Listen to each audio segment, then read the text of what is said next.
محمد رسول الله لا إله إلا الله محمد رسول الله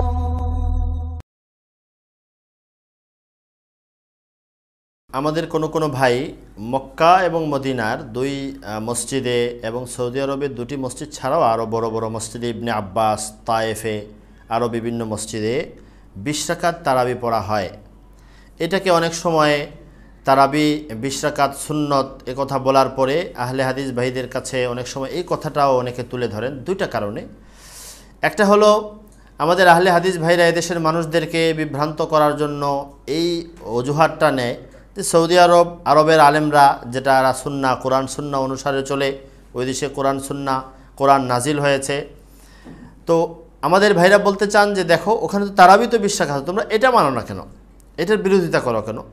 দ্বিতীয় আরেকটা বিষয় হলো সহিহ এবং মজবুত সুন্নি দলিল দ্বারা একথা প্রমাণিত যে হযরত ওমর রাদিয়াল্লাহু আনহুর জামানা থেকে যেভাবে সহিহ সূত্রে 20 রাকাত তারাবির সূচনার এবং চলমান থাকার প্রমাণ আছে, এটা আজও বিদ্যমান রয়েছে, যেমন বর্ণনায় আছে এমন কর্মগতভাবেও আছে। এটারও একটা দলিল এটা, কারণ আমাদের কোনো আহলে হাদিস ভাইরা একথা প্রমাণ দিতে পারবে না যে কবে 20 রাকাত তারাবি শুরু হয়েছে, এটা পারেনি, পারবেও না। কিন্তু আমাদের কাছে বারবার এই কথাটা আসছে, আমার কাছে কয়েকজন ভাই এটা জানালেন যে আমাদের আহলে হাদিস ভাইরা যখন এই কথা বলা হয় তো ওনাদের কিছু শায়েখরাকে এই বিষয়ে একটা উত্তর দিয়ে থাকেন। শেখ আব্দুর রাজ্জাক বিন ইউসুফ আছেন একজন, উনি তো এই কথা বলেছেন যে আসলে মক্কা মদিনা এখনও তুর্কিদের দখলে। তারাবির রাকাত সংখ্যা 8, 3, 11 এই কথাই চূড়ান্ত। এর বিকল্প মানুষ কিয়ামত পর্যন্ত ভাবলে তা ভুল হবে। কাবা ঘরে এবং মসজিদে নববীতে হয় কেন আপনাদের জেনে রাখা ভালো হবে। এই সৌদি আরবের নেতৃত্ব ছিল তুর্কিদের হাতে। এই মসজিদ দুইটি আর রাসূলের এই কবর পাকা করা আছে, উপরে গম্বুজ আছে, এগুলো এখনো তুর্কিদের দখলে। তার মানে এগুলো বন্ধ করতে গেলে তাদের পক্ষ থেকে একটা আক্রমণ আসবে, হামলা আসবে। এই কারণে সরকার এই বিষয়ে মাথা ঘামাচ্ছে না। কথাটা বড় হাস্যকর, যদিও অনেকের জন্য হাস্যকর, আমার কাছে আসলে হাস্যকর না, এটা কান্নার যোগান দেয় আসলে এমন কথা। তো উনি বলে এখনও তুর্কিদের দখলে। সৌদি সরকার তুর্কিদের ভয়ে এটা পরিবর্তন করে না, বড় একটা কৌশল করে, সেটা হলো 2টা জামাত করে, এক ইমাম 10 রাকাত পড়িয়ে অর্ধেক পড়িয়ে চলে যান, আরেক ইমাম পড়েন। আরেক ভাই আছেন শেখ মুজাফফর বিন মুহসিন, বড় দলিলের কথা উনি বলেন, তার বই আছে আমার সামনে, তারাবির রাকাত সংখ্যা একটি তাত্ত্বিক বিশ্লেষণ। এই বইয়ের 78 নম্বর পৃষ্ঠায় উনি একথা লিখেছেন যে মক্কা মদিনায় 20 রাকাত তারাবি। উনি বলেন মূল কথা হলো উক্ত 2 মসজিদে তারাবি 2বার 2টি জামাত অনুষ্ঠিত হয়। 10 রাকাত পড়িয়ে একজন ইমাম চলে যান, পরে অন্যজন এসে 10 রাকাত পড়ান। ওই ভাই প্রশ্ন করলেন মক্কায় চালু আছে কেন 20 রাকাত? মক্কায় কি আসলে 20 রাকাত চালু আছে? আমি বলে দিচ্ছি, তোমাকে প্রশ্ন করছি একটা, যে ইমাম 10 রাকাত পড়েন, আমি আপনাদের কথাই বলছি, যে ইমাম 10 রাকাত পড়ান ওই ইমাম কি পরে মুক্তাদি হিসাবে আবার 10 রাকাত? তুমি এটা ফায়সালা আগে দাও। ইমামের প্রতি শুধু মুক্তাদির প্রতি শুধু 20 রাকাত না ইমামের প্রতি 20 রাকাত? উভয়ের প্রতি 20 রাকাত। তোমাকে প্রমাণ দিতে হবে যে ইমামও পড়ে 20 রাকাত, মুক্তাদিও পড়ে 20 রাকাত।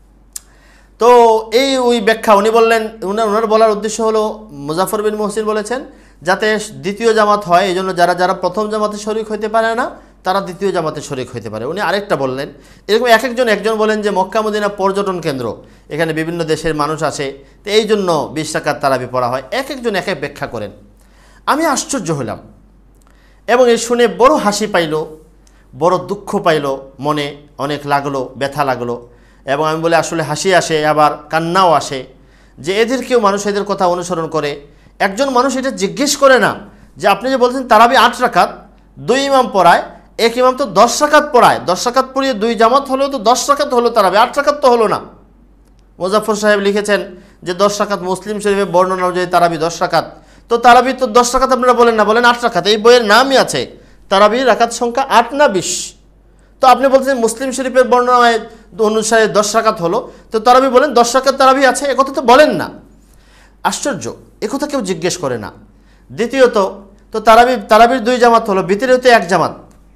3 নাম্বার আপনি অনলাইনে ইউটিউবে তালাশ করে দেখবেন মক্কা মদিনার এক ইমাম পুরা 20 রাকাত তারাবি পড়াচ্ছেন। তখন কি বলবেন?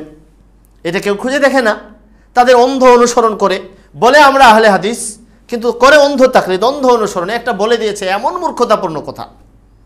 4 নাম্বার, আমি নিজে পড়েছি মক্কা মুকাররমায় শেখ আব্দুর রহমান সুদাইসের হাফিজাহুল্লাহর পিছনে। উনি এশার নামাজ পড়িয়েছেন, আবার উনি বেতের পড়িয়েছেন। তো উনি কি মাঝখানে চলে গিয়েছিলেন, আবার দ্বিতীয় জামাত পড়ে এসে বেতের পড়িয়েছেন? এবং 5 নাম্বার, আমি এইবার কিছুদিন আগেও আমি মক্কা মুকাররমায় আল্লাহ তাআলা উমরার জিয়ারতের জন্য তৌফিক দিয়েছিলেন, আমি গিয়েছিলাম। মক্কা মুকাররমার মুসাঈদুল ইমাম হারামের, যিনি মাগরিব, ফজর এবং ইশা 3 নামাজে নিয়মিত ইমামদের মুসাঈদ হিসেবে থাকেন, ডক্টর আব্দুল আজিজ আল হাজ, উনি মক্কা মুকাররমার একটা উচ্চতর বিদ্যালয় আছে কুল্লিয়াতুল হারামিল মক্কি, কিসমুস সুন্নাহ ওয়া উলুমিয়া, হাদিস বিভাগের অনার্স সমমানের হাদিস যেখানে পড়ানো হয়, ওখানে হাদিস বিভাগের উনি হলেন হেড, চেয়ারম্যান। তাকে আমি জিজ্ঞেস করলাম, তিনি বললেন এই শেখ মুজাফফর, শেখ আব্দুর রাজ্জাক বিন ইউসুফ, এটা বললে 2 জামাত হয়।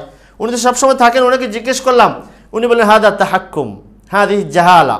একবার বলেছেন জাহালা, এটা তো মূর্খতা, এটা তাহাক্কুম, অন্যায়ভাবে চাপিয়ে দেওয়া একটা কথা, বানিয়ে একজনের উপর লাগিয়ে দেওয়া। কালামুন গায়রু সাহি, এটা ভুল কথা। কালামুন সাকিত, একটা ফালতু কথা, ফালতু কথা। আমি আশ্চর্য হই, এমন একটা বানানো কথা, এমন একটা সহজ বিষয়কে এরা এইভাবে বলে যাচ্ছেন। 2009 সালে এই বইয়ে উনি লিখে রেখেছেন, 16 সাল পর্যন্ত এই বই চলতেছে। একজন আহলে হাদিস ভাই এটার প্রতিবাদ করে না যে আপনি এটা দলিল ছাড়া কথাটা বললেন, না জিজ্ঞেস করে, এমন একটা ভুল কথা। লা তাকফু মা লাইসা লাকা বিহি ইলম। মক্কা মুকাররমায় 20 রাকাত তারাবি হয়, এটা সৌদি দারুল ফাতাওয়া লাজনাতুদ দাইমার ফতোয়ার কিতাবে আছে। 20 রাকাত তারাবি পড়াও সুন্নাহ, ওমর রাদিয়াল্লাহু থেকে সাবেত। ইবনে তাইমিয়ার কিতাবে আছে। মক্কা মুকাররমার কেন্দ্রীয় দারুল ইফতার বাহেস ইসমাইল আনসারি এ বিষয়ের উপরে কিতাব লিখেছেন। অভিজ্ঞ বড় বড় সমস্ত আলেমরা 20 রাকাত তারাবিকে সমর্থন করেছেন। ওমর রাদিয়াল্লাহু জামানার যে বর্ণনা রেওয়ায়েত এটাকে সহি বলেছেন, এবং যারা এটাকে গলত বলে তাদের প্রতিবাদ করেছেন। আর এটাকে জোর করে 8 রাকাত বানানোর জন্য 2 জামাত বানিয়ে এমন একটা মিথ্যা অন্যায় কথা এভাবে লাগাই দেবে, আর এটা বসে বসে শুনবে, এটাকে আবার প্রচার করবে, এটাকে নিয়েই তারা লড়াই করবে, ঝগড়া করবে। বড় আশ্চর্যের বিষয়, দলিলের নামে এরকম অন্ধ অনুকরণের বড় চমৎকার ইতিহাস আমাদের এই ভাইয়ের মুজাফফর বিন মুহসিন সাহেবের এই বই, যারা তাদের বইগুলো পড়ে, এটা এর বড় চমৎকার ইতিহাস দলিলের নামে অন্ধ অনুকরণের। আল্লাহ তাদের থেকে তাদেরকেও হেদায়েত দান করেন, সহি বুঝ দান করেন, আমাদেরকেও হেদায়েত দান করেন, হেদায়েতের উপরে অটল অবিচল রাখেন। আমিন। ওয়া আখিরু দাওয়ানা আলহামদুলিল্লাহি রাব্বিল আলামিন।